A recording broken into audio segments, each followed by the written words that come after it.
Cette vous donner quelques conférence va données. maintenant être enregistrée. Je vous présente quelques données très rapides sur les BHRE. Les données sur les BHRE, on les a à partir du signalement, puisque pour l'instant, les BHRE font pas l'objet d'une surveillance. Est-ce que vous pouvez couper vos micros, ceux qui n'ont pas coupé vos micros? Je vous remercie. C'est bon, c'est bon. Est-ce que vous pouvez couper vos micros, s'il vous plaît? Ou est-ce que Marie-Christine, tu arrives à couper les micros des personnes? Merci. Donc, en 2022 sur ICIN, on a reçu 249 signalements de BHRE, donc 249 événements issus de 64 établissements, dont 64 signalements avec des cas secondaires, ce qui représentait 195 cas secondaires. Parmi ces signalements, on comptait 81 infections et 2 décès imputables. Les germes en cause étaient Enterobacter cloacae en tête de lit, plus fréquemment que Klebsiella pneumoniae, Escherichia coli et Clostridium fruendi. Et les mécanismes de résistance étaient le plus fréquent OXA48, qui est vrai partout en France, mais en Auvergne-Rhône-Alpes, vous savez qu'on a une augmentation très importante du mécanisme VIM, qui est passé au-dessus du mécanisme NDM.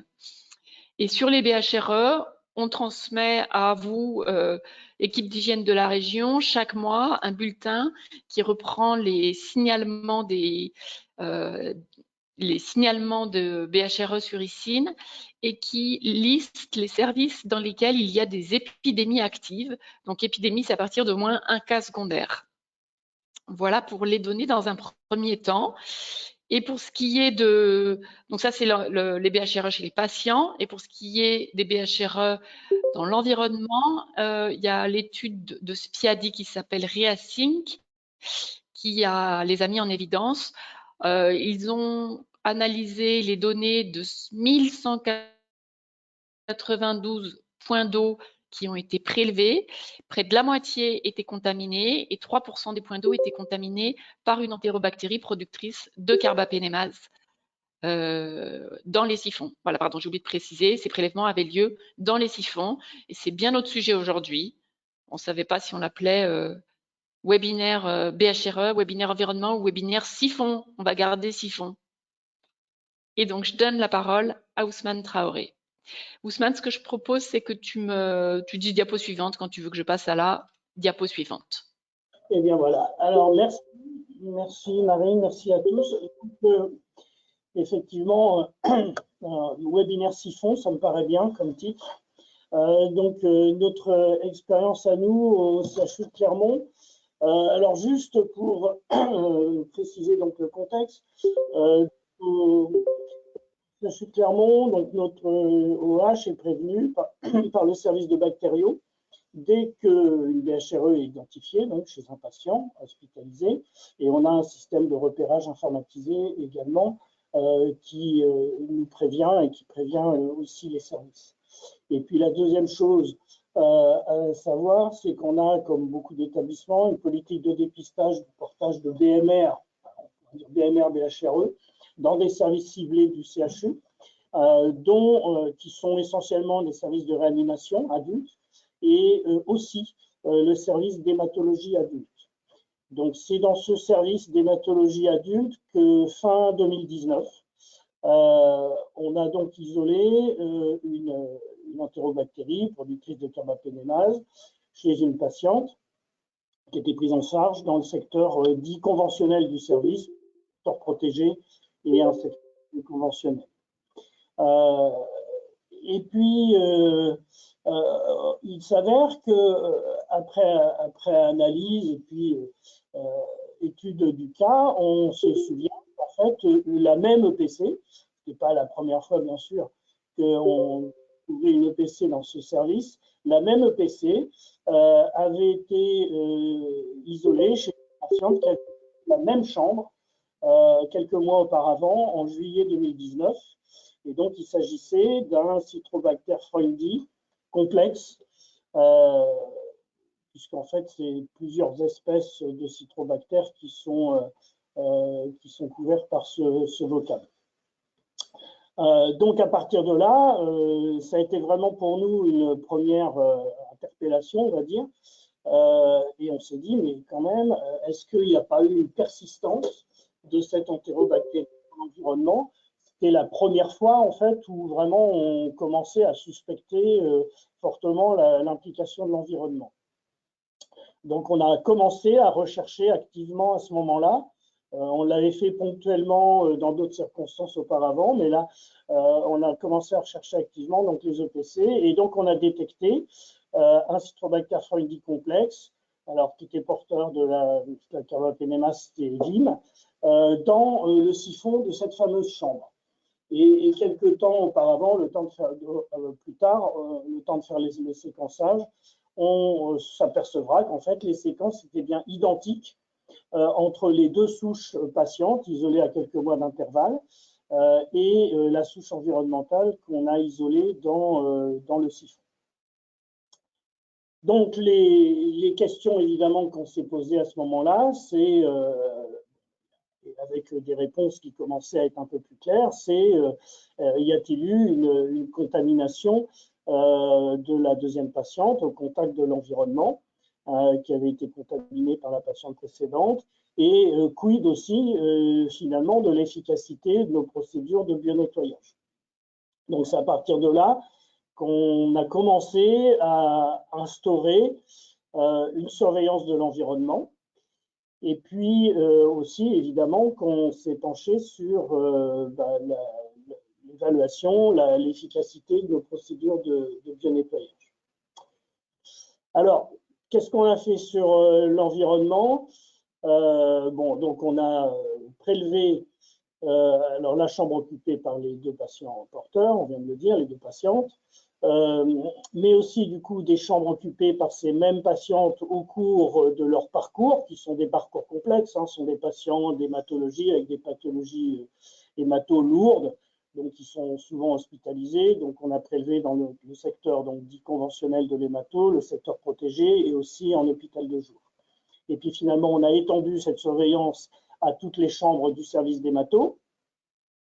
Et puis on est allé aussi au-delà, puisque il y a deux autres services, enfin, deux autres secteurs à risque dans ce même pôle, qui sont les secteurs digestifs, donc médecine et chirurgie.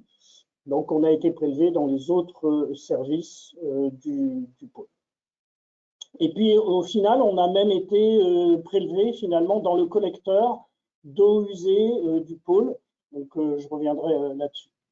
Alors, qu'est-ce qu'on fait comme prélèvement dans ces cas-là? Nous, on a prélevé donc le lavabo de la chambre, on a prélevé le siphon de douche et on a prélevé la cuve de toilette, donc avec un écouvillonnage standard, un écouvillon standard.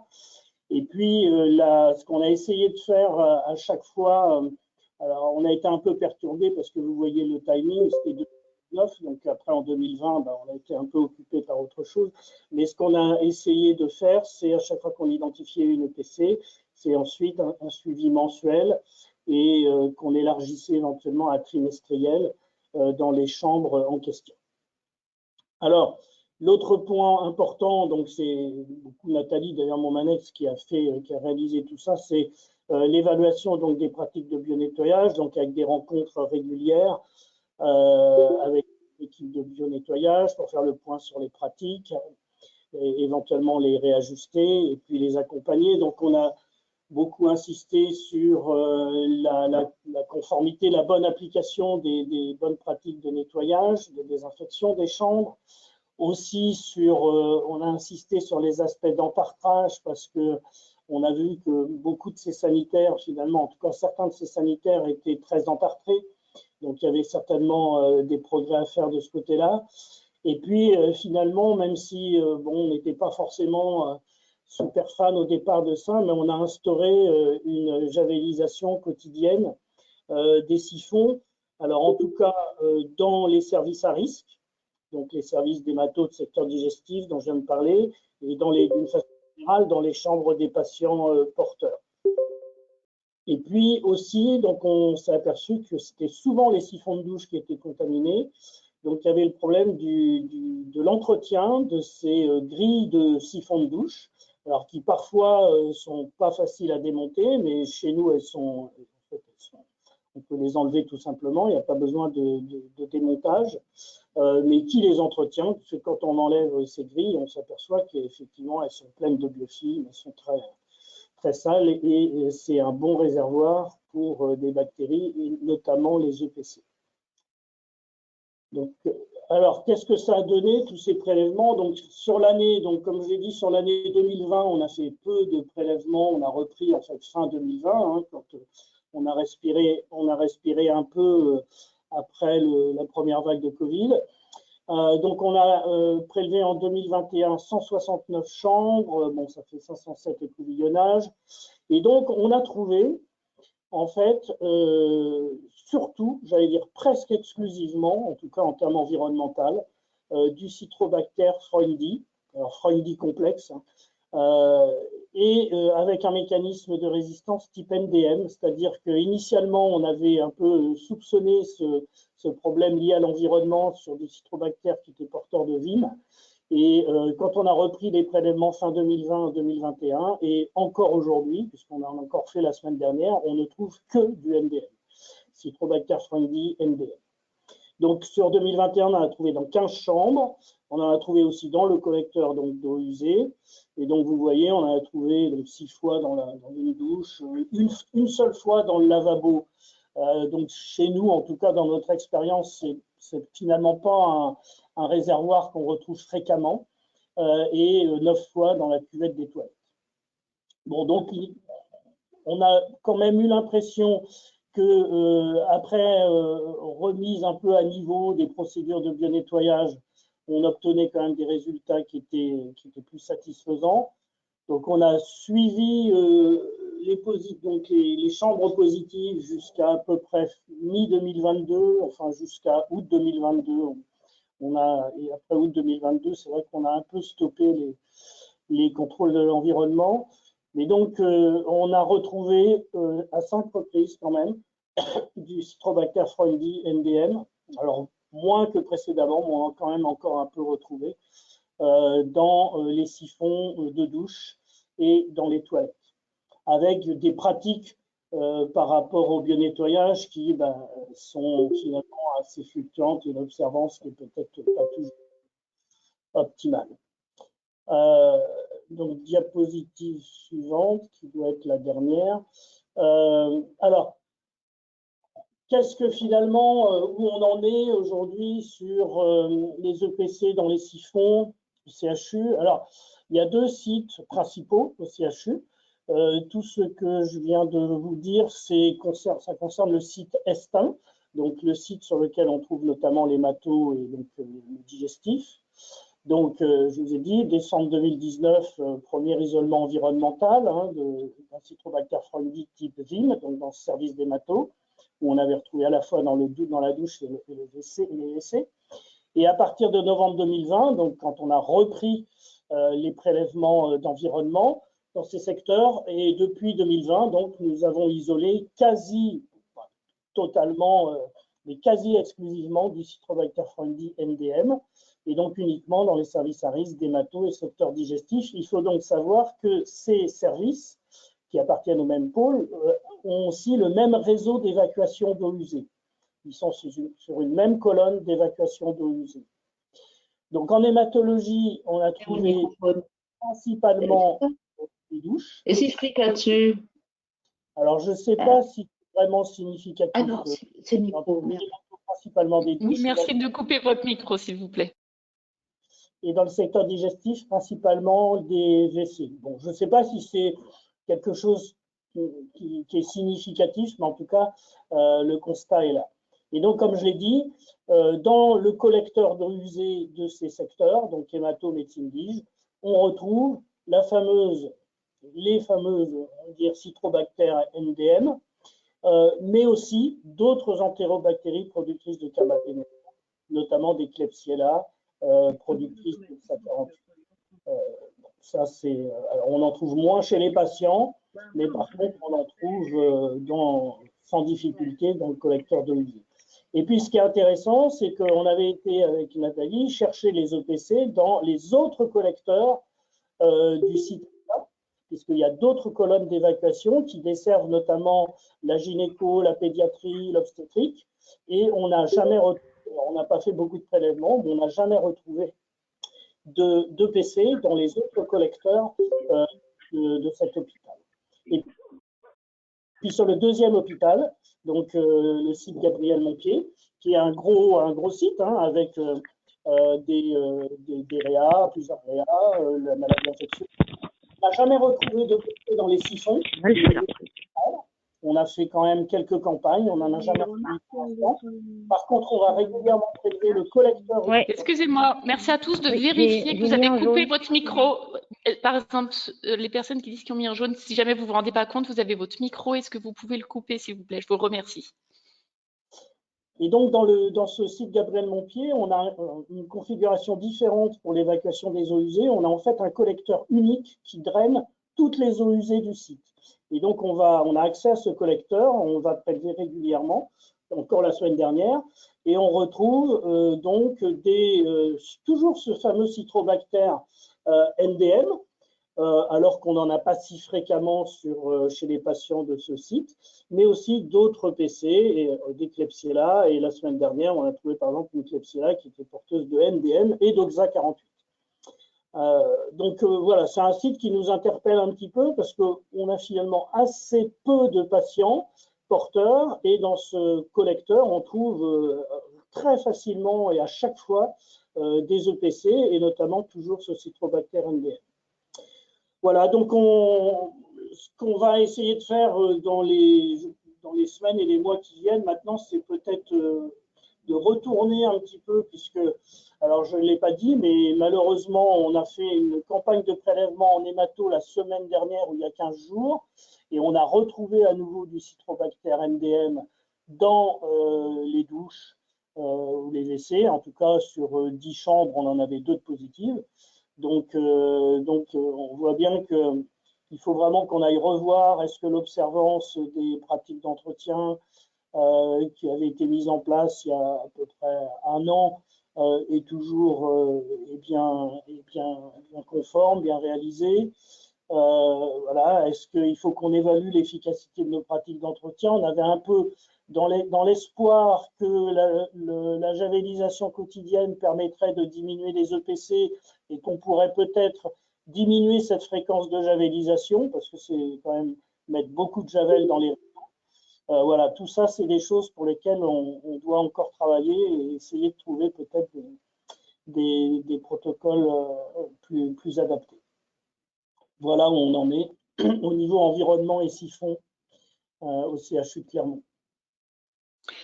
Merci beaucoup, Ousmane. On va pas se lancer dans les questions tout de suite.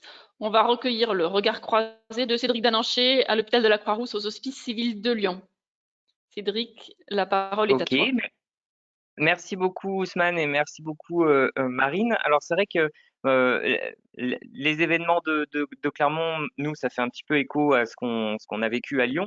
Alors remontons dans le temps, c'était à la journée Sepia Sara du 23 mars 2021. Je vous avais présenté une épidémie en ORL de 40 cas de colonisation à Citrobacter frundi OXA48. Alors on était sur du Citrobacter frundi OXA48 et c'était une épidémie qu'on avait beaucoup de difficultés à endiguer. Voilà, diapo suivante. Et donc, une observation intéressante qu'on avait fait, c'était qu'on avait fait des tours d'échantillonnage, donc là des WC, à différents moments dans le temps, et notamment un premier en juillet 2019. Et donc, on avait mis en évidence donc une souche de Citrobacter frundi OXA48 le 1er juillet 2019 dans une des chambres. Et puis, le 1er octobre 2019, un patient a été hospitalisé qui était négatif à l'admission sur les dépistages rectales. Et au bout d'1 mois d'hospitalisation dans la chambre, le patient a acquis une souche de BHRE. Et puis, après son départ, on a réécouvillonné le WC de la chambre en question. Et donc, qui a retrouvé également la souche de Citrobacter frundi OXA48. Et donc, on a demandé au CNR de nous faire des typages de ces 3 souches. Et il se trouve que ces 3 souches étaient similaires en termes génétiques, que c'était un même clone. Donc c'est vrai que ça c'est particulièrement intéressant parce que on retrouve une temporalité, c'est-à-dire que le clone était présent dans le WC bien avant l'entrée du patient dans la chambre. Le patient acquiert le même clone. Alors par quel mécanisme? Ça, on ne peut pas forcément le savoir. Euh, et puis après, la souche est toujours présente après le départ du patient et donc après le bio-nettoyage. Donc ça fait quand même une preuve que finalement l'environnement paraît avoir un rôle d'une façon ou d'une autre, au moins dans, dans cette affaire, sur la colonisation des patients. Alors, diapo suivante.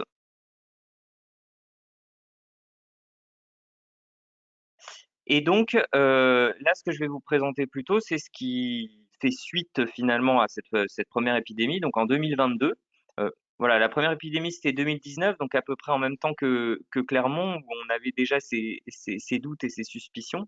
En 2022, on avait 2 épidémies de BHRE EPC concomitantes dans nos services d'hépatogastroentérologie entre juin et novembre, donc un service de transplantation hépatique et un service de chirurgie digestive qui était adjacent.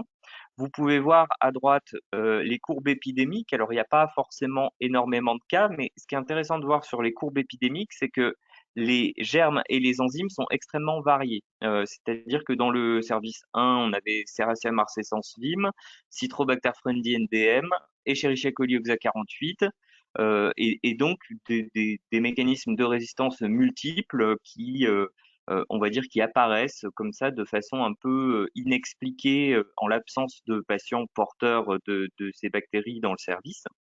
On a observé des patients qui changeaient aussi de bactéries et de mécanismes de résistance, hein, par exemple de Serratia marcescens Vim, une acquisition de Citrobacter frundi NDM. Et puis à noter dans le service B l'hospitalisation en continu d'un patient porteur d'abord de bactéries OXA48 qui se sont transformées au fil du temps en un portage de bactéries NDM. Et ce patient est hospitalisé dans le service depuis 2 ans et 3 mois en étant excréteur en continu de BHRE, donc entraînant un dépistage de l'ensemble des patients du service depuis 2 ans. Voilà, diapo suivante. Voilà, donc étant donné que cette épidémie avait fait 2 infections cliniques, on a fait une réunion de crise et puis on a évalué quel levier on avait sur voilà, pour contenir l'épidémie. Donc le levier de formation qu'on connaît bien pour la transmission croisée, donc des formations qui ont été organisées. Au niveau de l'organisation des soins, bon, les sectorisations, c'est très difficile actuellement du fait des tensions personnelles, donc ça c'est compliqué. Et au niveau de l'environnement, on avait mis en œuvre des prestations renforcées avec du temps supplémentaire pour améliorer le bio-nettoyage de l'environnement. Alors voilà ce qu'on a retrouvé en fait quand on est allé faire des inspections finalement dans le service. Malgré la prestation de bio-nettoyage renforcée, c'est que manifestement le bio-nettoyage des siphons était quand même mal réalisé parce que on s'attendait quand même à pas avoir autant d'encrassement sur les siphons. Donc là c'était le 7 novembre. Diapo suivante. Et puis donc on a échantillonné tous les siphons du service de chirurgie digestive pour voir un peu l'ampleur de la contamination environnementale au vu du visuel des siphons. Et en fait, on a retrouvé que 100% des siphons de douche étaient contaminés à BHRE-EPC.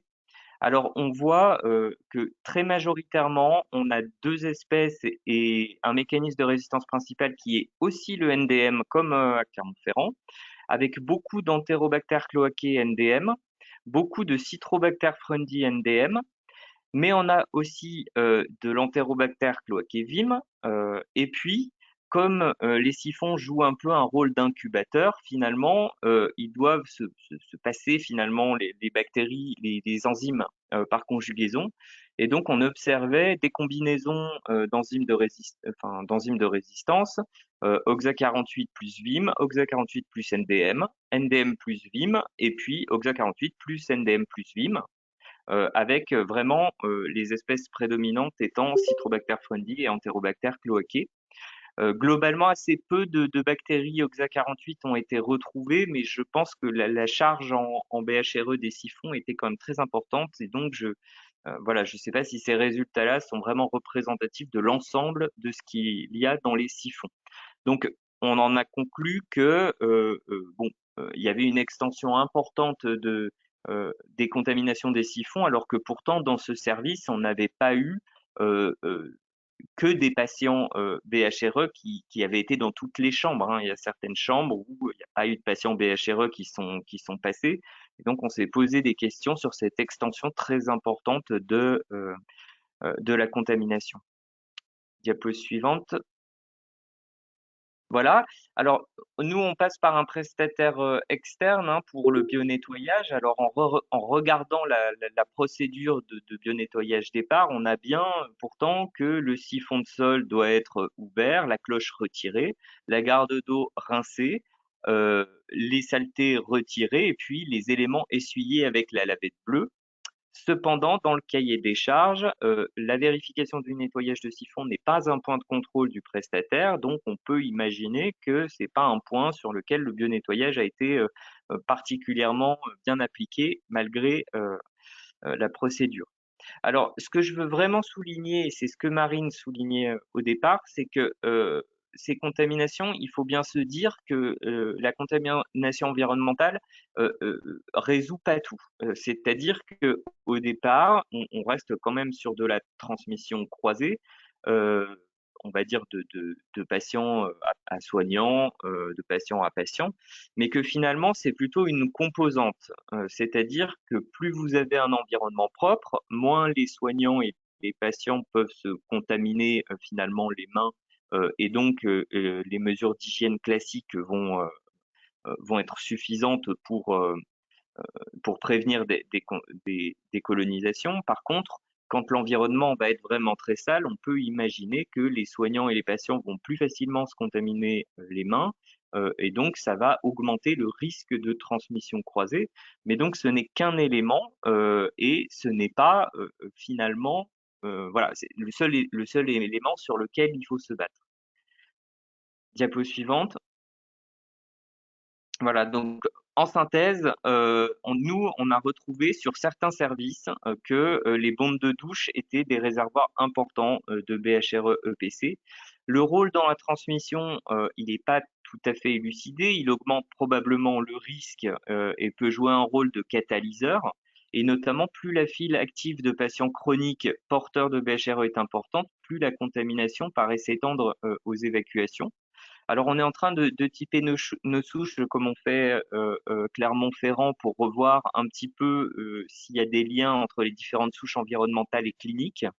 Et la question qui se pose, moi, à mon sens, c'est jusqu'où aller dans le bionettoyage de zones par définition sales. Est-ce qu'il faut mettre vraiment beaucoup de moyens ou non?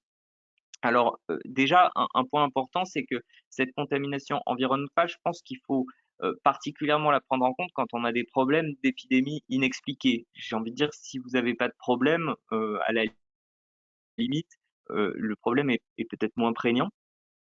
En tout cas, il faut bien vérifier vos procédures de bionettoyage. Là, on a vu que la procédure du prestataire paraissait insuffisante pour limiter le réservoir dans le temps.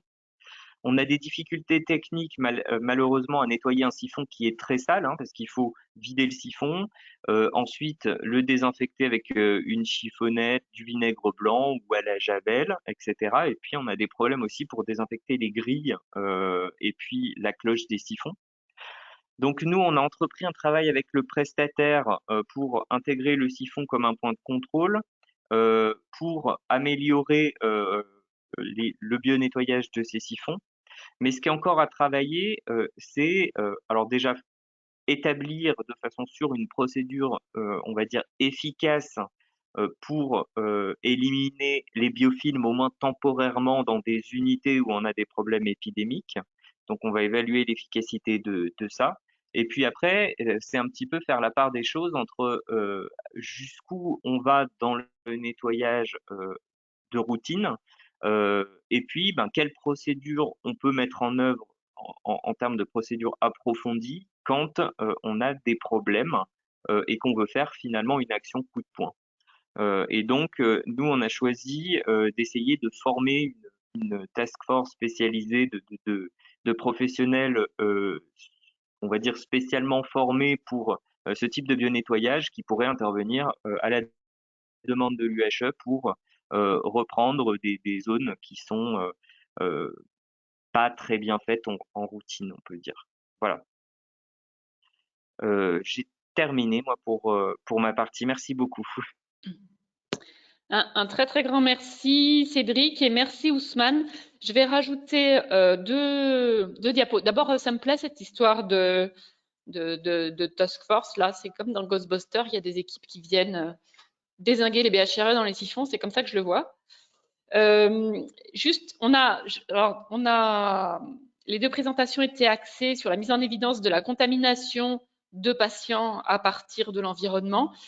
On va axer la discussion plus sur le traitement de l'environnement. Il y a déjà au moins une question dans le chat. Je voudrais vous rappeler deux documents si vous ne les connaissez pas. Le guide éco-nettoyage Auvergne-Rhône-Alpes, élaboré par l'ARS Rhône-Alpes auquel on a participé, qui a un paragraphe sur la contamination des siphons, avec une conclusion que je vous ai affichée là. Alors, on va peut-être pas la lire dans le détail, vous pouvez retrouver ce document sur notre site internet. Le principe général étant que pour que les siphons ne soient pas contaminés et que l'environnement ne soit pas contaminé, il faut éviter de les contaminer parce qu'une fois qu'ils sont contaminés, c'est très difficile de les désinfecter. Et donc, pour éviter de les contaminer, il faut penser à la vidange des fluides biologiques et notamment des bassines de toilettes qu'il faut éviter de vidanger dans ces points d'eau. Et puis, deuxième document, c'est une plaquette du CEPIAS PACA qui s'appelle, je crois qu'il s'appelle Kit Siphon. J'ai peut-être pas mis la première page, qui propose des techniques de nettoyage et de désinfection des siphons. On va en reparler. Donc, méthode vapeur et méthode chimique. Du coup, comme je vous disais, on va axer maintenant, je vais départager mon écran. Alors, je remercie les orateurs et puis je vous remercie également tous d'être présents. Je sais que ce webinaire était attendu. Je vous ai beaucoup demandé de couper vos micros. Maintenant, je vous demanderai de les rallumer. Je vais allumer ma caméra aussi. Voilà. Je vous proposerai de rallumer vos micros quand vous voulez prendre la parole. On prendra aussi les questions qui sont sur le chat. Moi, j'ai déjà plein de questions sur l'intérêt de décontaminer l'environnement, comment on fait s'il y a du biofilm, quel est l'intérêt si on part du principe qu'il y a une recontamination rapide ou une rétrocontamination. On a parlé là de contamination, de mise en évidence de BHRE dans des collecteurs d'eau usée alors qu'il n'y avait pas beaucoup de patients BHRE dans des services. Le CNR de la résistance aux antibiotiques nous avait également fait part d'exemples d'établissements qui avaient dû changer leur canalisation tellement leur canalisation était contaminée. Et puis, on s'attardera aussi sur les méthodes de traitement, javel, vapeur, autres méthodes. Donc, n'hésitez pas à poser des questions.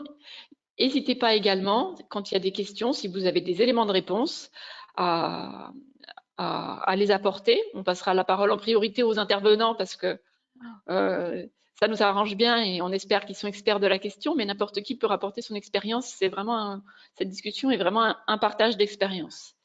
Du coup, ce qu'on peut peut-être commencer par faire, Nathalie, si tu veux rapporter les premières questions qui sont dans le chat, pour pas qu'on les oublie. Et puis oui, ensuite, on prendra les questions à l'oral.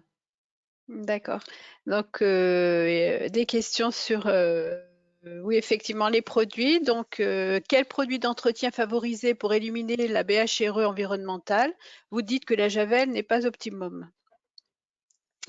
Donc, ça, c'est la première question.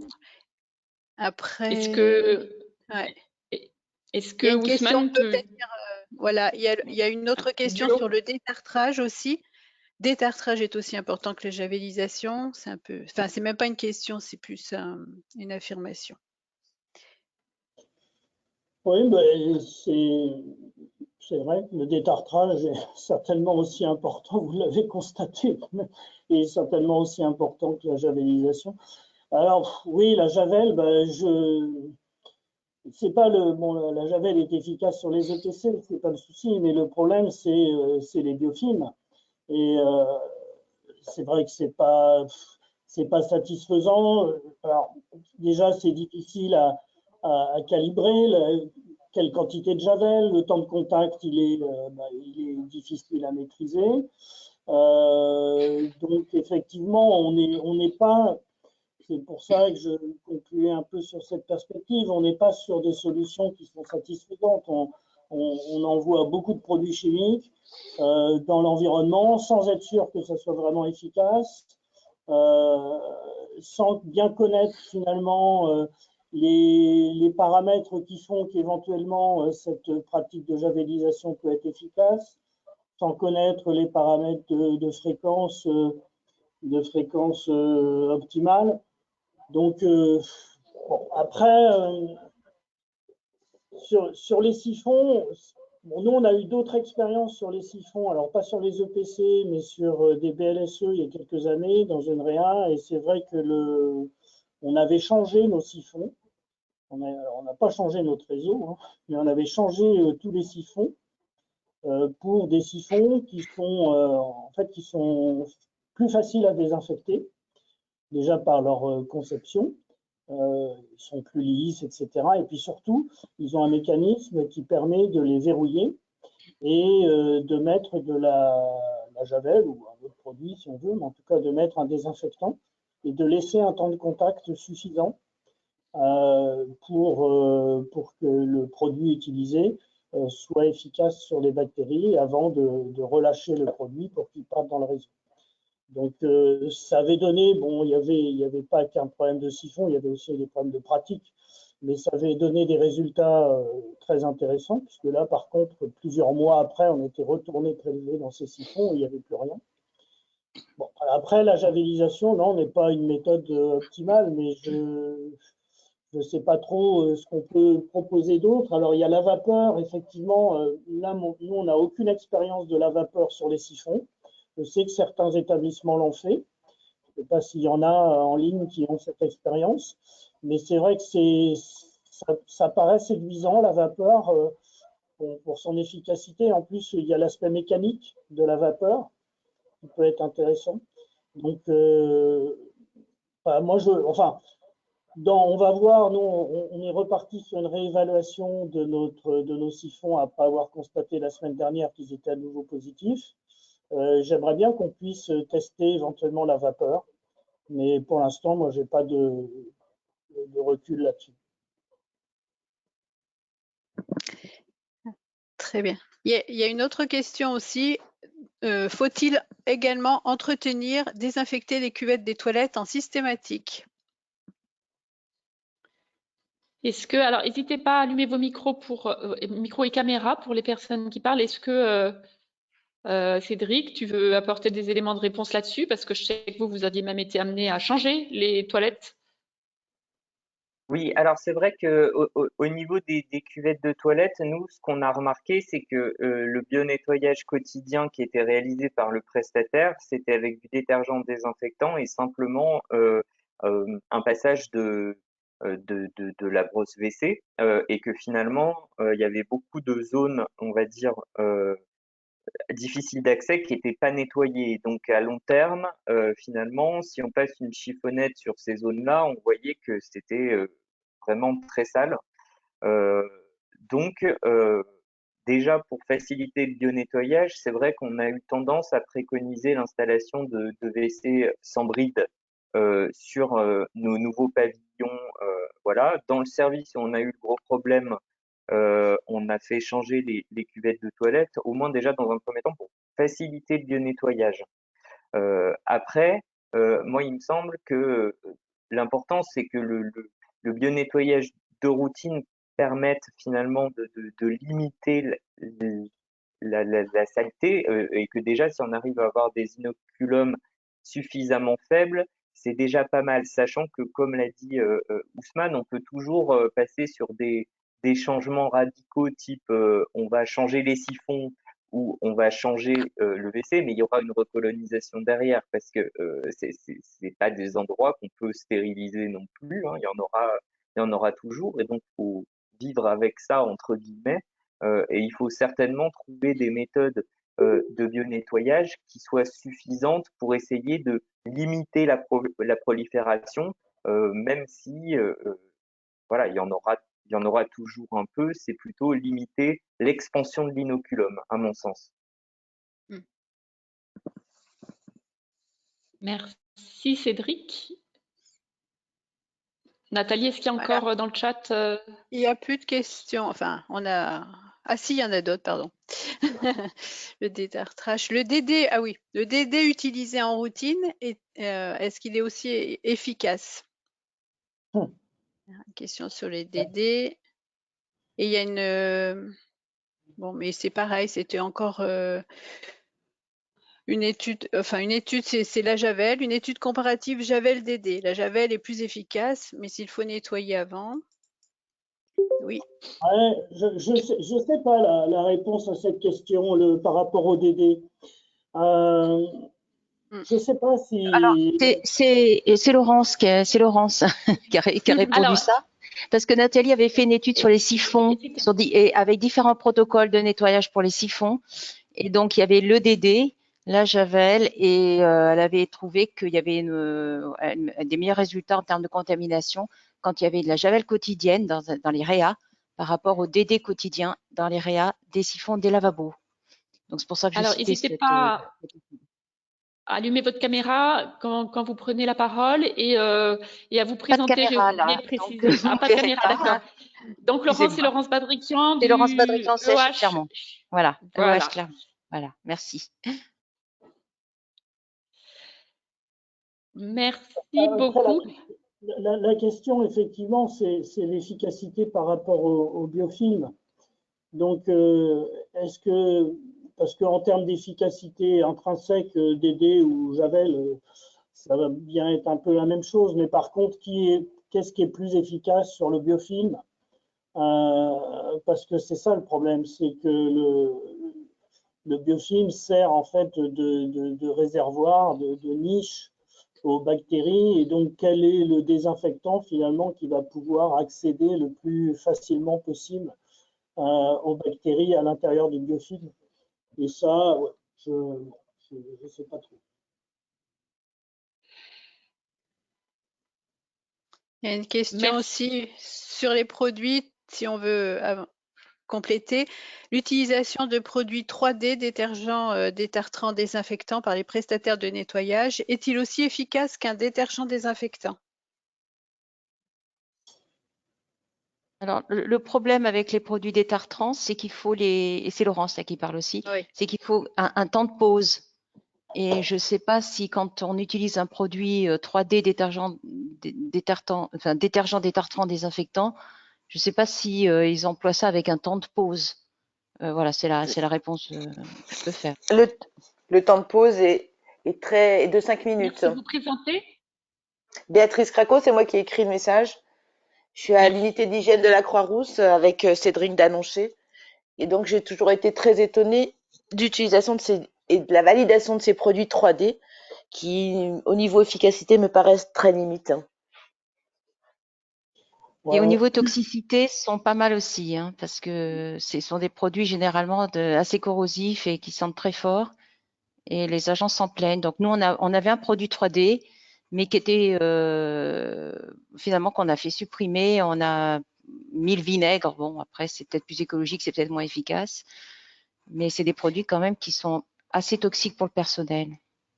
Clairement, vous avez beaucoup parlé du nettoyage de ces sanitaires. On a un petit peu lutté, notamment avec Cédric, concernant l'utilisation d'un simple détartrant, une crème à récurer pour nettoyer vraiment ces WC avant de les désinfecter. Et on n'a pas obtenu, ce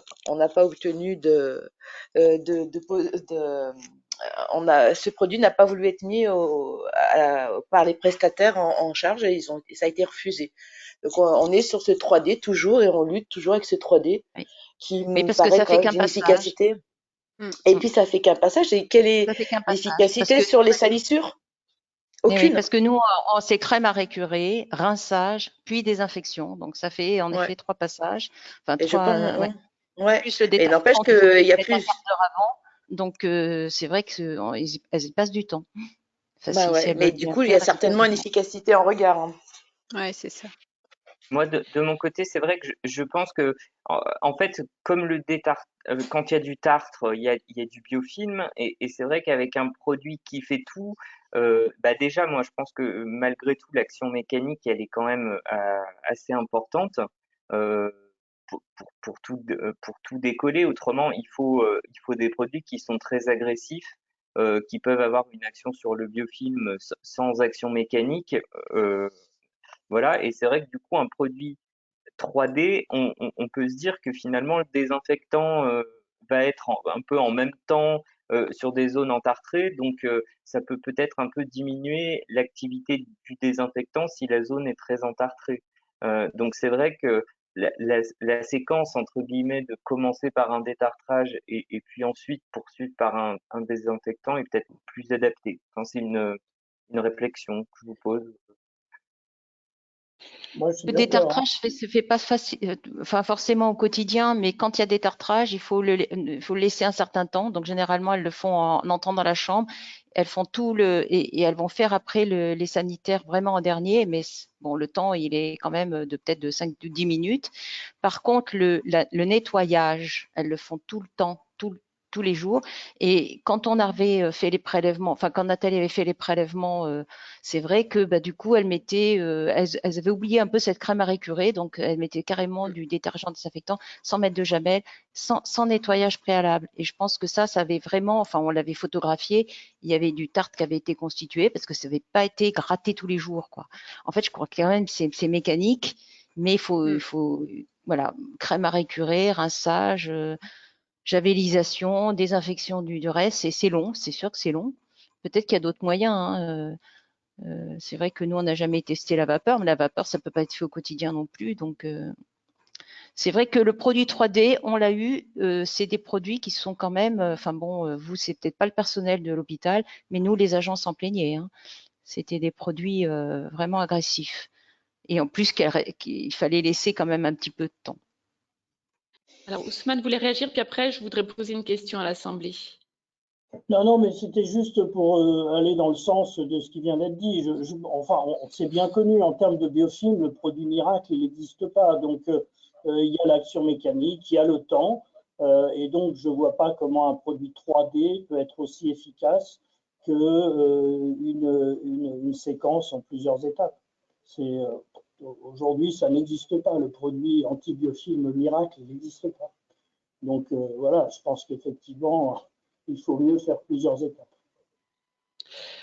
Je voudrais savoir si dans les personnes qui sont présentes ici, certains ont expérimenté l'utilisation de la vapeur, puisqu'on en a parlé, voilà, on en a parlé dans la théorie, on a croisé des labos qui nous présentent la vapeur comme efficace et réalisable sur le traitement du biofilm et la désinfection des siphons. Est-ce que certains l'ont expérimenté?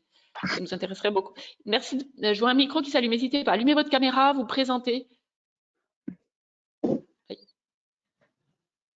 Bonjour, moi je m'appelle Marine Rey, je suis infirmière hygiéniste au centre psychothérapique de l'Ain à Bourg-en-Bresse. Et donc nous, on a des laveurs vapeur depuis 1 an et demi.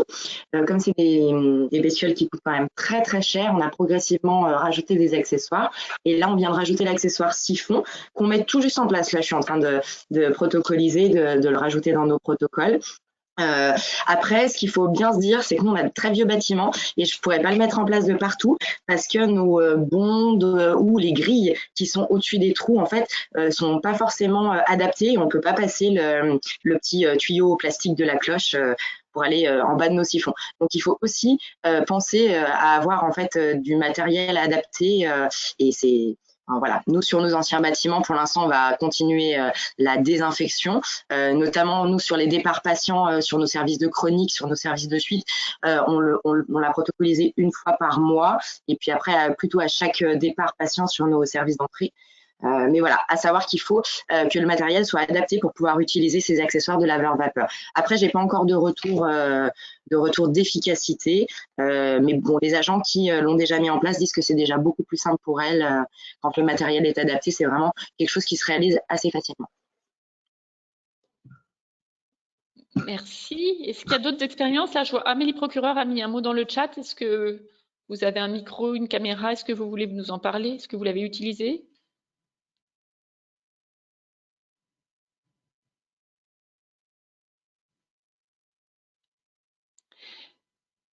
Pas de Oui, vous micro m'entendez? aujourd'hui. Oui, Ah, allez-y. oui, bonjour, je suis Vanessa Trévy, Bugey Sud, dans l'Ain. Je suis infirmière hygiéniste. J'ai travaillé pendant de nombreuses années au bloc opératoire et en stérilisation. Et donc là, je viens d'acquérir une centrale vapeur et mes arguments ont été justement de faire de l'entretien de fond, sachant qu'on est dans des nouveaux bâtiments et des nouveaux locaux. Donc c'est beaucoup plus facile. C'est de pouvoir entretenir les chambres où on aura identifié des BMR, des BHRE, du Clostridium et faire ce qu'on appelle un entretien de fond, justement pour pas créer de biofilm. Donc ça, voilà, moi je suis très convaincue de la vapeur, ça reste un produit facile et éco-responsable. J'ai fait supprimer la javel. Crème à récurer par rapport à nos nouveaux locaux, la matière permettait pas, donc j'ai mis en place un 3D qui fonctionne bien, qui a une grille, enfin, les agents ne s'en plaignent pas. Ça fait 2 ans que je l'ai mis en place. Effectivement, il faut un temps d'attente, mais elles mettent le produit, puis ensuite elles commencent leur chambre. Donc en fait, ça c'est plutôt du préventif. Après, en curatif, j'ai trouvé un gel au cas où on a de l'entartrement. Mais comme c'est un nouveau bâtiment, en fait, j'ai été vigilante dès le départ par rapport à ça. Et je suis convaincue de la vapeur et ça reste vraiment un très bon moyen. Merci. Jean-Luc Emery, vous avez été pris à partie sur le chat. Est-ce que vous êtes présent dans Oui, l'Assemblée avec... oui, présent bien sûr. Jean-Luc Emery, je suis le directeur du pôle hygiène Corian et pharmacien hygiéniste. J'étais pendant quelques temps encore sur un établissement dans l'Ain. Effectivement, j'ai utilisé beaucoup la vapeur. On l'utilisait sur tous les nettoyages des chambres à blanc. Et on a fait des tests comparatifs sur des chambres entre le nettoyage vapeur total, le nettoyage classique par détergent désinfectant et le nettoyage, j'allais dire, sommaire, plus le générateur de brouillard type Oxyfarm avec du peroxyde d'hydrogène, avec des prélèvements à chaque fois sur les surfaces sensibles, mais surtout nous c'était plus sur les grilles d'aération de VMC et de chauffage, puisque c'était aussi un problème autre, mais qu'on pouvait avoir. Et effectivement, pour avoir testé, utilisé nettoyeur vapeur, je ne vais pas dire de marque, mais si quand même, Sanivap permet d'avoir un tuyau avec une cloche qui vient couvrir le siphon, ce qui est très intéressant parce que ça évite les retours de projection au niveau des personnels. Effectivement, la problématique, c'est les petites grilles des bondes qu'il faut parfois remodifier pour permettre l'accès au tuyau. Les prélèvements avaient été faits après, ça avait été satisfaisant sur ces 3 techniques, en sachant que la vapeur est très efficace mais demande plus de temps, que le générateur de brouillard il faut déjà décoller tout ce qui est déchets organiques, mais c'est satisfaisant aussi. On l'a pas testé sur les siphons par contre. Mais il y a un temps de latence pour reprendre la chambre. Et le nettoyage classique est efficace, est personnel dépendant aussi. Donc voilà, c'était mon expérience. Mais la vapeur, oui, très bien.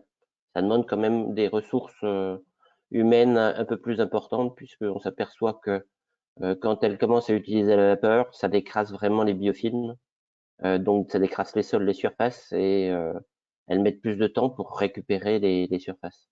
Mais après, en routine, si on se calque sur un établissement, sur 6 mois, on remet à jour tout l'établissement, et ça permet d'avoir des surfaces qui soient au moins encrassées. Voilà. Merci. Cédric, tu veux réagir et puis après on verra s'il y a des questions dans l'Assemblée.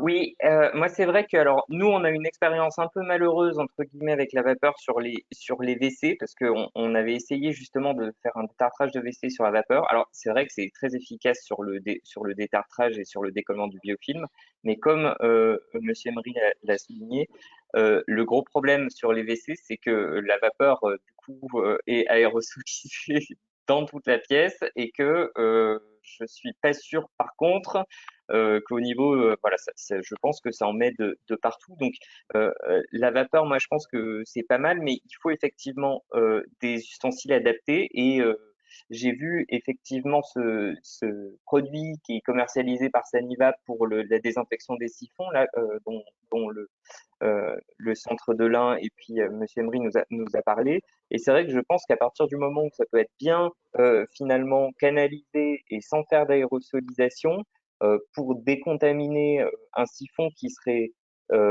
bien entartré. Alors, je pense qu'il faut quand même éviter qu'il y ait trop d'humidité et d'eau résiduelle à l'intérieur.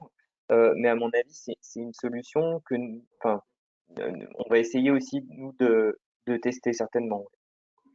Alors, juste en remarque, quand on déploie des solutions avec un nettoyeur vapeur, si vous voyez le technico-commercial, il vous dit attention, généralement les personnels mettent trop de pression, donc trop de vapeur, et il en faut beaucoup moins pour désinfecter.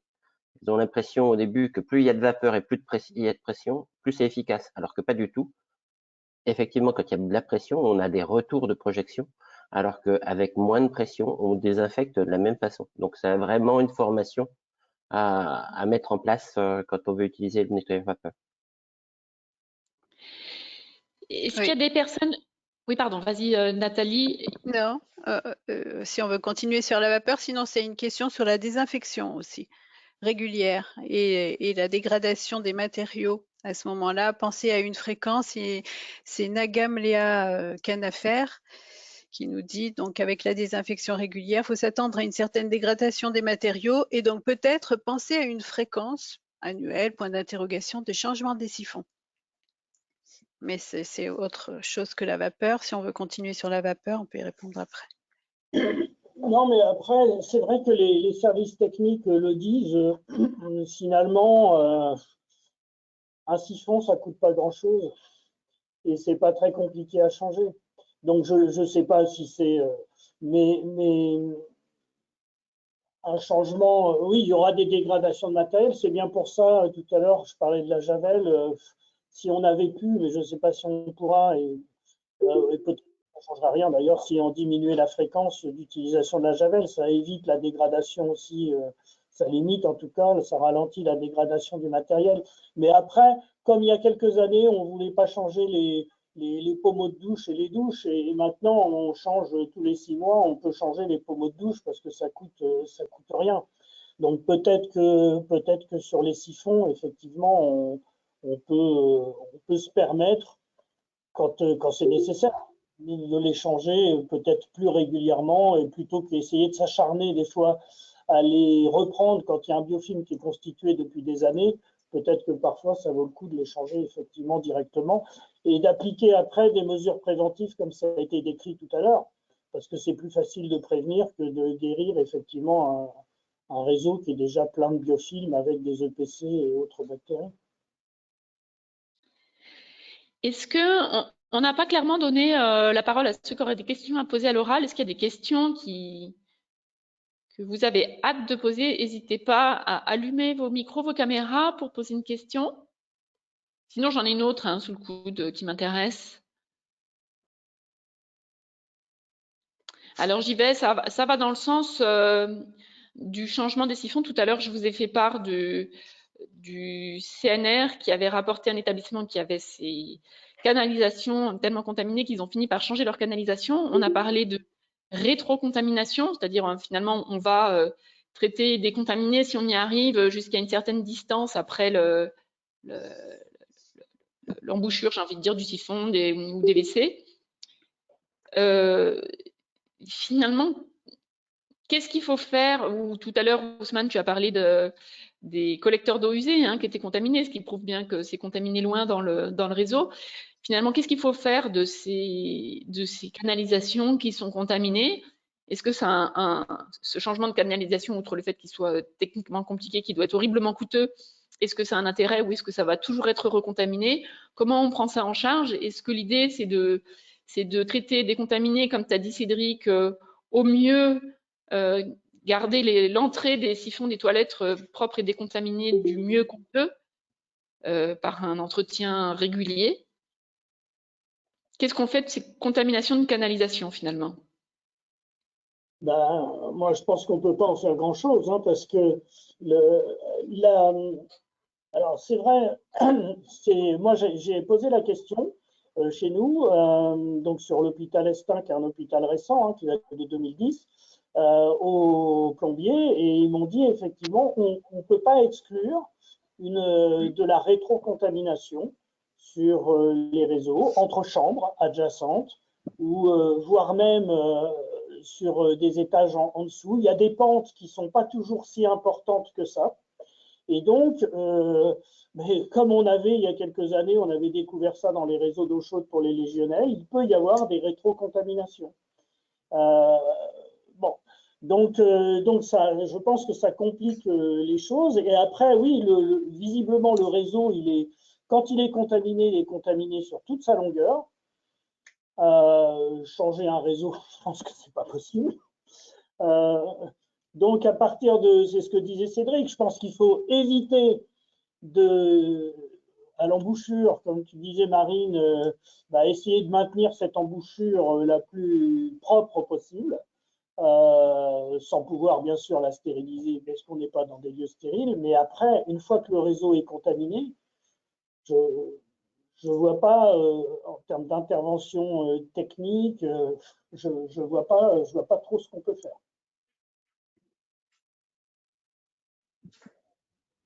Autant sur des réseaux d'air, par exemple, on peut faire des traitements, on peut envoyer des robots qui vont nettoyer, etc. Là, sur des réseaux d'eau usée, je ne vois pas. Anne, tu souhaites prendre la parole? Oui, j'ai une question très pratique. Bonjour à tous.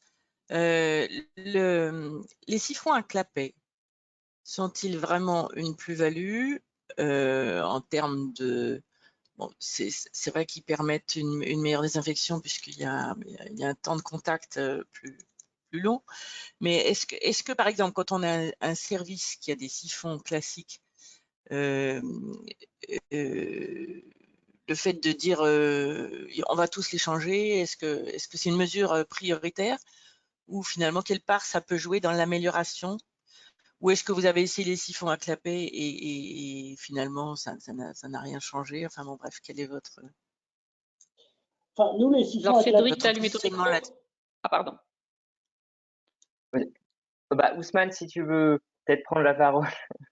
Non, mais enfin, c'est juste nous, les siphons à clapet, on les a mis dans les nouvelles réa, donc de façon préventive, et on les avait mis, ce que je disais tout à l'heure, on a eu une épidémie il y a quelques années de Klebs BLSE dans une réa cardiaque, avec très clairement de la transmission, 7 patients, la même souche, des souches retrouvées dans les siphons, typées, enfin voilà.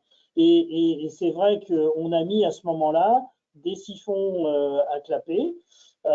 Mais il y avait aussi des mauvaises pratiques, il y avait aussi, donc tout a été réglé effectivement, mais est-ce que ce sont les siphons à clapet ou est-ce que c'est la mise en conformité, j'allais dire, des pratiques? On a revu aussi les chambres qui étaient très vieillottes et il manquait des séparations, par exemple, entre le point d'eau et le reste de la chambre.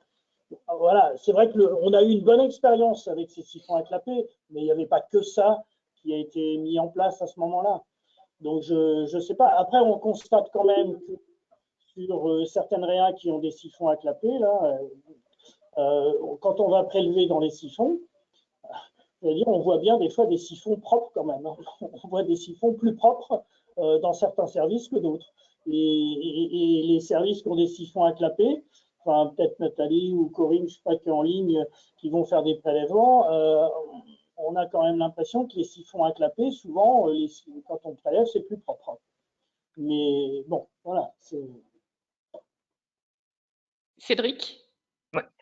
Oui, moi de mon côté, c'est vrai que je voulais quand même aussi souligner le fait que le matériel et le design technique, entre guillemets, jouent certainement un rôle sur la facilité de désinfection d'un siphon global. C'est vrai que c'est ce qu'on a vu pour les toilettes anciennes avec des brides, etc.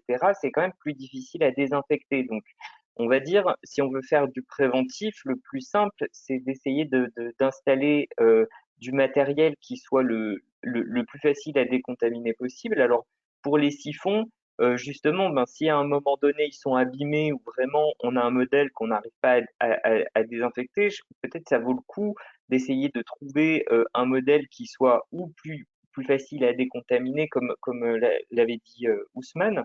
Après, c'est vrai qu'il y a aussi, ben, alors moi, ces siphons à clapet, j'ai pas trop de retour à faire là-dessus. Dans la littérature, on voit aussi des siphons autodécontaminants. Alors ça, j'ai pas non plus de retour. C'est-à-dire que finalement, ça fait une cavité qui va se monter à haute température pour permettre une décontamination du fond. Nous, en réanimation, on avait eu des problèmes. Nous, c'était plus du Pseudomonas producteur de Vim. On avait fait installer aussi des vannes pour permettre finalement après détertion, que la javel puisse avoir un temps de contact suffisant au niveau du siphon, parce que la problématique autrement, c'est que la javel tombe directement et que du coup, il n'y a pas assez de temps de contact sur les parois. Donc, à mon avis, il y a ce genre de choses en termes d'ergonomie matérielle. Et puis également dans la chambre, hein, c'est vrai que dans les chambres, quand on voit que des salles de bain font 2 mètres carrés, que le toilette est quasiment au-dessus de la bombe de douche avec la patère juste à côté, ça peut aussi certainement jouer un risque dans la contamination ensuite. Donc je pense qu'il y a différents aussi leviers qu'on peut évoquer. Ouais. Et c'est vrai ce que dit Cédric, là, on a, alors je ne sais pas si ça sera entendu ou pas, mais dans les nouvelles constructions qu'on va avoir, c'est vrai que bon, j'avais demandé à ce que d'être vigilant, en tout cas, à ce que les siphons de douche soient bien éloignés des toilettes, etc., qu'il y ait voilà, des salles de bain qui soient suffisamment vastes, on va dire, mais en tout cas qu'il n'y ait pas une proximité trop grande entre les toilettes, par exemple, et les siphons de douche par rapport au risque d'éclaboussure. Bon, c'est des points en termes de préventif, en tout cas, qu'on peut essayer de travailler là aussi là-dessus. Merci. Nathalie, je te relaisse la parole pour le chat. T'as pas ton micro, si jamais je crois que tu es en train de parler. Oui, pardon. Donc, il y a une question à propos des siphons, justement, de Agnès Bernard. Donc, à quelle fréquence conseillez-vous le démontage des siphons? Et après une autre, en l'absence de siphon, il existe des WC à élimination directe. Donc, ça, c'est pour le matériel. Voilà. Et Corinne qui nous dit qu'avec les siphons à clapet, on a eu moins de soucis en termes de contamination. Oui, pendant tous les premiers temps où j'ai fait des prélèvements très réguliers. Ils ont 6 ans maintenant. Où en est-on aujourd'hui? Donc, voilà. Et en revanche, les joints peuvent être vite abîmés. On signale des joints qui sont vite abîmés. Ah oui, c'est le service technique. Bah après, moi, en termes de fréquence, je ne sais pas. Alors après, ça dépend de quel siphon on parle déjà. Ouais. Sur les siphons de douche, enfin, je ne sais pas si c'est plus les bombes d'évacuation en fait. Moi, je pense qu'effectivement, il faut faire les choses régulièrement, au moins au départ du patient, et chez des patients qui restent longtemps. Alors, je ne sais pas si on a donné une fréquence d'ailleurs chez nous, mais en tout cas, ça dépend aussi de la complexité ou pas quand il s'agit juste de tirer la bonde. Ça peut être fait vraiment très facilement. Après, c'est une fréquence à définir en fonction de chacun. Hein, mais quand par contre ça nécessite un démontage, alors éventuellement par les services techniques, là c'est beaucoup plus lourd, donc on ne peut pas faire des fréquences par exemple à chaque départ des patients. Donc, il n'y a pas vraiment de fréquence qui me semble incontournable, mais ça dépend aussi du type d'installation. Ça c'est pour les siphons de douche, et pour les siphons de lavabo, bah, c'est pareil. Nous, on les fait là actuellement dans certains secteurs tous les jours, mais c'est à mon sens une fréquence trop importante. Mais on voit bien que même en faisant tous les jours, pour autant d'ailleurs que le protocole soit bien appliqué, ce dont je ne suis pas complètement sûr, ça ne nous a pas empêché d'avoir à nouveau des contaminations la semaine dernière, par exemple, alors que c'est dans des secteurs qui sont censés faire une désinfection quotidienne. Donc, en termes de fréquence, c'est difficile à dire, mais c'est vrai qu'en plus, non seulement, bon, il y a les contraintes écologiques, ou en tout cas les répercussions écologiques, mais il y a aussi les répercussions sur le matériel, hein, comme ça a été dit. Donc, forcément, à un moment donné, plus on va faire une fréquence rapprochée, plus on sera obligé de changer régulièrement les siphons parce qu'ils seront tout simplement dégradés. Donc ça me paraît difficile. Il faut voir, de façon à ce que ça soit ergonomique. Je veux dire, il n'y a pas de fréquence, enfin que ça soit ergonomique, que ça soit le plus simple possible ou le moins compliqué possible pour les équipes de bio-nettoyage. Alors, peut-être Cédric, comme tu as allumé ton micro, si tu veux réagir, puis ensuite j'aurai une nouvelle question à l'Assemblée. Oui, ben moi je rejoins Ousmane sur le fait qu'il n'y a pas vraiment de fréquence et je pense aussi en complément qu'il faut un peu réagir en termes de risque en fait. C'est-à-dire que nous on va avoir des points où on sait que nos siphons sont contaminés. Alors je pense particulièrement au service de réanimation néonatale où on a un open space avec des lave-mains et des siphons qui sont finalement très près des bébés. Sur ces points-là, moi je pense qu'on peut pas se permettre finalement d'avoir des siphons qui restent contaminés ou qui sont mal entretenus. Donc en ces cas-là, on aura tendance évidemment à faire beaucoup plus en termes d'entretien de siphons ou de recherche de matériel plus ergonomique ou d'installation de plexiglas. Enfin, ça peut être des choses un peu variées.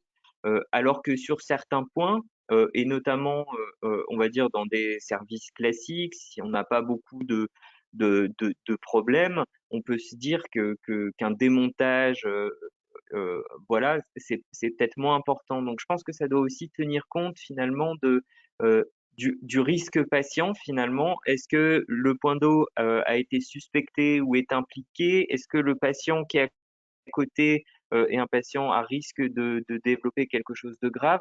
Et puis finalement, à partir d'un genre de matrice de risque, essayer de voir sur quel point il faut plutôt focaliser et puis sur quel point on peut moins focaliser, quoi. C'est vrai que, je n'ai peut-être pas dit, mais on le fait quotidiennement dans les services à risque, mais dans les autres services, aujourd'hui, je ne dis pas que c'est bien et qu'il faut faire, on le fait normalement une fois par semaine et au départ du patient. Voilà. Mais on ne le fait pas quotidiennement dans tous les services, hein, bien sûr. Merci. Alors, ma question à l'Assemblée, on est informé par le signalement d'un certain nombre d'épidémies de BHRE et on tente du mieux qu'on peut d'accompagner les établissements. Et cet été notamment, il y a eu plusieurs établissements qui avaient des difficultés, notamment des établissements privés, qui avaient des difficultés à faire analyser leur prélèvement d'environnement avec recherche de BHRE. Je voudrais savoir s'il y a des établissements qui sont confrontés à ces difficultés d'analyse des prélèvements environnementaux pour lesquels il faut demander spécifiquement la recherche de BHRE au labo. Et si oui, est-ce que vous avez trouvé des solutions et lesquelles? Si personne n'allume sa caméra ou son micro, j'en déduirais soit que personne fait des prélèvements d'environnement, soit que ça se passe bien pour tout le monde, que vous arrivez à demander les BHRE et à les faire analyser au moins pour les personnes qui sont présentes.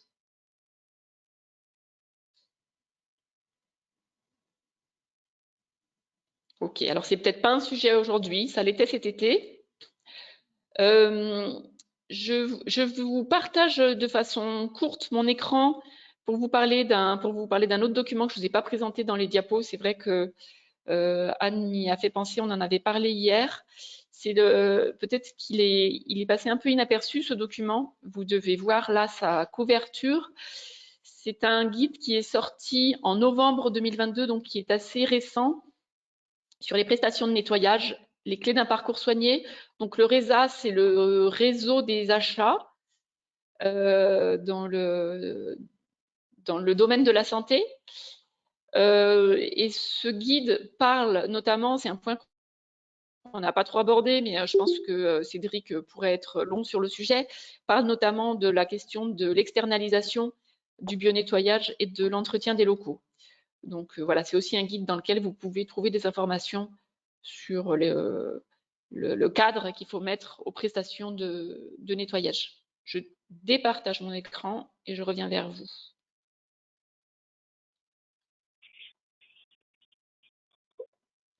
Juste pour les prélèvements, Marine me souvient, Olivier m'en avait parlé, je crois, Olivier Beau. Aujourd'hui, c'est pas, ça me semble vraiment facile hein, de rechercher des carbas dans l'environnement. Hein. Et c'est pour ça qu'on en trouve, d'ailleurs aussi, je pense, parce que avec les milieux chromogènes. Donc, je pense que la plupart des laboratoires ont des milieux chromogènes. Et donc, il suffit de tartiner les couvillons sur ces milieux chromogènes et après, qui marchent très bien. Et après, de faire une identification, j'allais dire, comme n'importe quel prélèvement bactériologique. Bon, donc, honnêtement, c'est des choses qu'on ne pouvait pas faire auparavant parce que c'était trop compliqué d'identifier des bactéries dans cette immense faune qui est présente dans un siphon. Mais maintenant, avec ces milieux chromogènes performants, franchement, ça a tout changé. Et c'est pour ça que nous, on s'est mis à le faire, alors qu'avant, évidemment, on ne le faisait pas. Hein. Donc, je pense qu'aujourd'hui, c'est à la portée de, je pense, tous les laboratoires.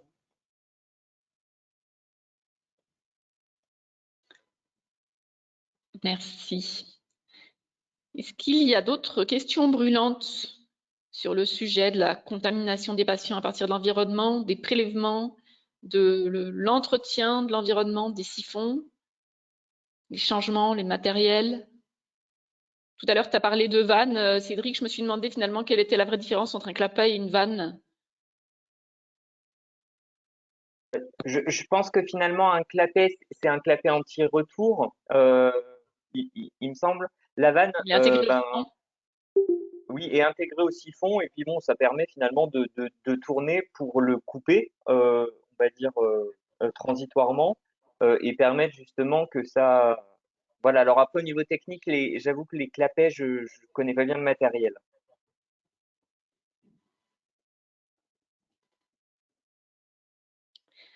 Alors, c'est votre dernière chance. Si vous avez des questions que vous n'avez pas osé poser, il n'y a pas de questions idiotes. Si vous avez des expériences à nous rapporter,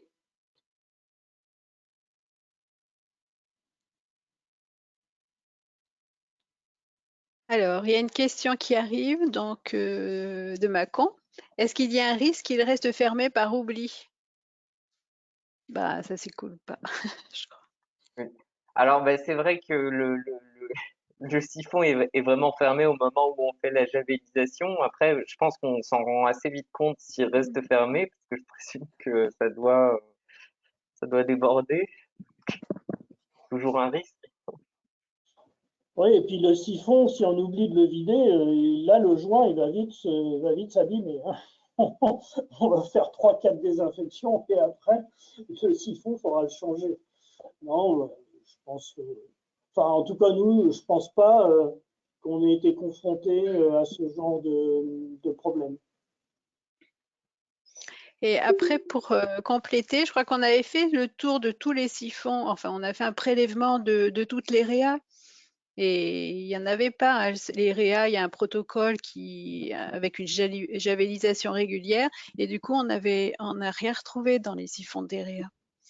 C'est vrai que dans les siphons des réanimations, finalement, c'est là où on retrouve le moins de carbapénémase, que ce soit sur les deux sites, hein, Estin ou Gabriel-Montpied.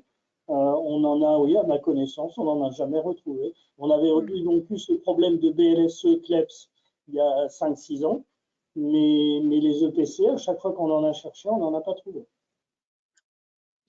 Alors, une Et il y a question une d'Anne, et puis après, on question reviendra aussi, au oui. chat. Oui.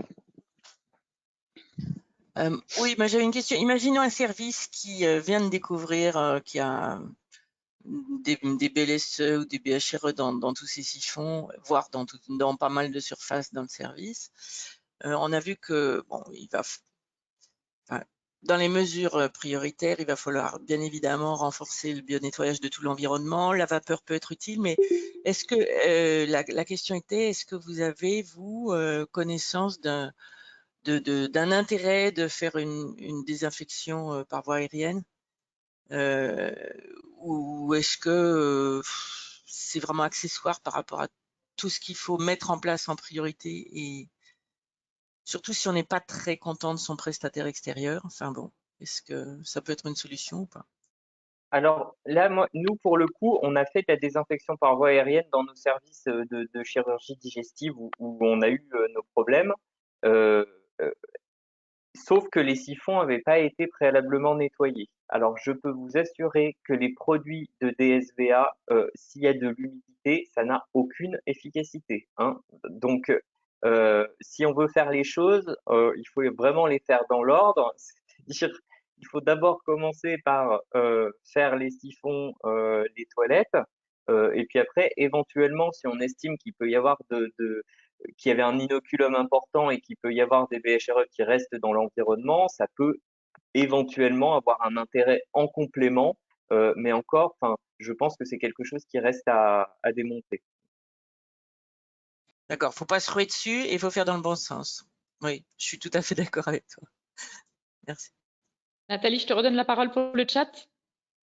Oui, avant la question, il y a juste une remarque. Effectivement, dans les REA, il y a d'autres mesures. C'est un ensemble de mesures. Il y a une javelisation, mais il y a aussi tout un ensemble de mesures et pour protéger le point d'eau. Donc, c'est pour ça que c'est peut-être plus, voilà, que les résultats sont plus satisfaisants. Et sinon, il y a une question de Amélie Mullard. Donc, sur une chambre où un patient est porteur de BHRE, à la sortie, est-ce qu'il y a un intérêt de prélever le siphon? Enfin, les siphons.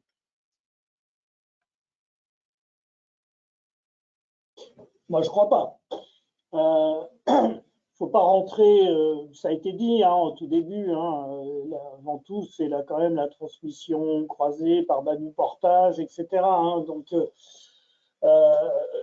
non, moi, il me semble pas que ça soit nécessaire de le faire systématiquement à la sortie d'un patient porteur de BHRE. On risque de mettre le doigt dans un engrenage, je trouve, un petit peu dangereux. Donc, surtout pas. Nous, on l'a fait pourquoi en 2019? Parce que on avait, à ma connaissance, on n'avait jamais eu de transmission croisée de PC au CHU. On a eu des cas, bien sûr, mais jamais de transmission croisée. Et ça a été la première transmission croisée qu'on a identifiée en 2019. Et avec ce lien qui nous est tout de suite apparu avec l'environnement. Donc c'est pour ça qu'on est allé, et puis après, voilà, on a continué les recherches, mais voilà, faut pas le faire systématiquement quand on a un patient comme ça de temps en temps porteur de BHRE, faut pas le faire systématiquement à la sortie, non. Enfin, je sais pas ce que tu en penses. Moi, je suis complètement d'accord avec toi, Ousmane. C'est vrai que je pense qu'il ne faut pas le faire systématiquement, bien au contraire, hein, parce que c'est compliqué.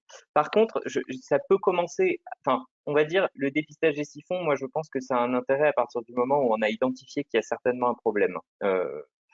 En temps normal, c'est-à-dire que quand on a un patient BHRE hospitalisé dans une unité, moi je pense que ce qui est important, c'est que le bio-nettoyage soit fait correctement, hein. Donc ça peut être l'occasion de vérifier comment est fait le bio-nettoyage, mais je pense pas qu'il y a un intérêt à prélever systématiquement. Par contre, et c'est ce qu'on voit clairement, ou chez nous, on a commencé à mettre le doigt là-dedans quand on a suspecté finalement qu'on avait un problème sous-jacent. Et c'est là que c'est intéressant après de mettre en œuvre des mesures correctives et puis de voir un peu l'élargissement. Mais en routine, c'est vrai que ça me paraît pas nécessaire.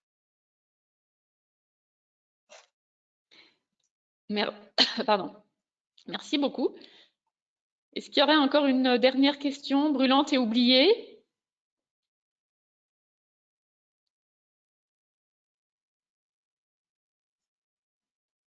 Dans le chat, il y a une question qui vient d'apparaître ou un retour. Ouais.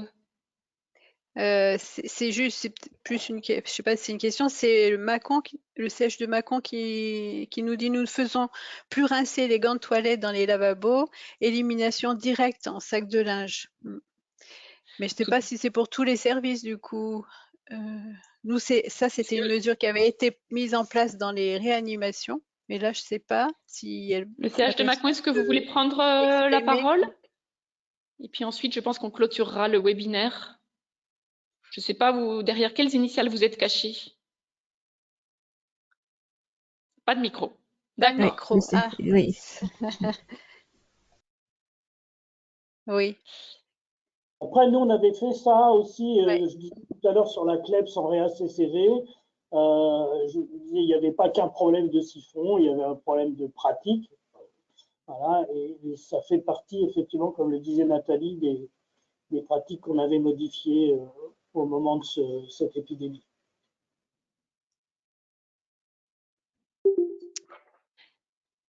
Ce sera le mot de la fin, le dernier retour du chat. Je te laisse, Nathalie.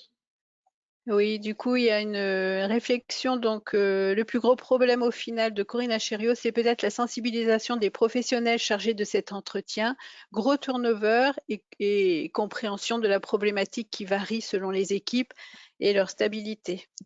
Oui, en fait, c'est sûr. On n'a pas abordé toute la question de l'externalisation de l'entretien.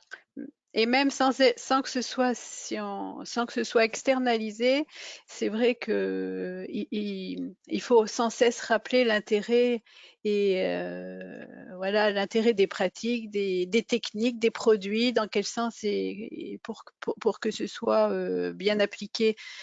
Parce que finalement, je ne saurais pas dire moi si la javelisation, parce que la javelisation on l'a mis en place, mais après c'est appliqué avec, comme on disait, des quantités bien différentes selon les services et puis même les personnes. Donc, est-ce que c'est pas plutôt un ensemble de choses qui est efficace, un ensemble de pratiques, c'est-à-dire le nettoyage avec la crème qui avait été un petit peu oublié, puis le rinçage, puis bien sûr une désinfection, alors là par javel, mais qui n'était pas toujours aussi bien faite, ou en tout cas à qui on ne laissait pas le temps au produit d'agir, puisqu'il y avait déversement de désinfectants, et puis rinçage immédiat parce qu'il fallait vite aller dans une autre chambre. Donc tout ça a été revu.